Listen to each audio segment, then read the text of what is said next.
وزیر اعظم کی زیر صدارت نواز شریف کی صحت کے حوالے سے اجلاس ہوا۔ عمران خان نے حکومتی ترجمانوں کو غیر ضروری بیان بازی سے روک دیا۔ وزیر اعظم نے اجلاس کو آگاہ کیا، قانون سب کے لیے برابر ہے۔ نواز شریف کے حوالے سے عدالت جو بھی فیصلہ کرے گی اسے قبول کیا جائے گا۔ عمران خان نے ٹویٹر پر پیغام میں بھی لیگی قائد کے لیے نیک خواہشات کا اظہار کیا۔ کہا، سیاسی اختلافات اپنی جگہ پر، خلوص دعائیں نواز شریف کے ساتھ ہیں۔ اسلام آباد میں نیوز کانفرنس کے دوران فردوس عاشق اعوان نے لیگی کارکنوں کو نواز شریف کی صحت پر سیاست نہ کرنے کا مشورہ دیا۔ ہمارا کام ہے سہولت کاری، ہمارا کام ہے دستیاب وسائل میں ان کو ہر طرح سے بہترین سہولتیں دینا، اور اگر ان کے ڈاکٹرز یہ کہتے ہیں اور عدالت یہ فیصلہ کرتی ہے کہ ان کا علاج جو ہے وہ پاکستان میں دستیاب نہیں ہے، تو اس کے بعد اس پہ ایک میکانزم اور لائے عمل کے بعد فیصلے ہوتے ہیں۔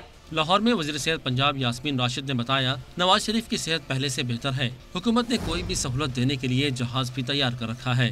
میں نے کل ان کے پاس گئی تھی تو میں نے ان کی طبیعت کے بارے میں پوچھنے کے بعد، عمران خان صاحب اور چیف منسٹر کی گڈ وشز دینے کے بعد، میں نے ان کی طرف سے ایک پیغام دیا کہ آپ کو کسی قسم کی کوئی اور ڈاکٹر کی ضرورت ہے، کوئی فیسلٹی کی ضرورت ہے، ہم نے جہاز تیار رکھا ہوا ہے۔ اگر باہر سے آپ کوئی ڈاکٹر بلوانا چاہتے ہیں ہم ڈاکٹر بھی بلوا لیں گے۔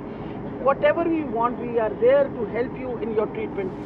یاسمین راشد نے یہ بھی بتایا کہ لیگی قائد نواز شریف نے سروسز اسپتال میں علاج پر اطمینان کا اظہار کیا ہے۔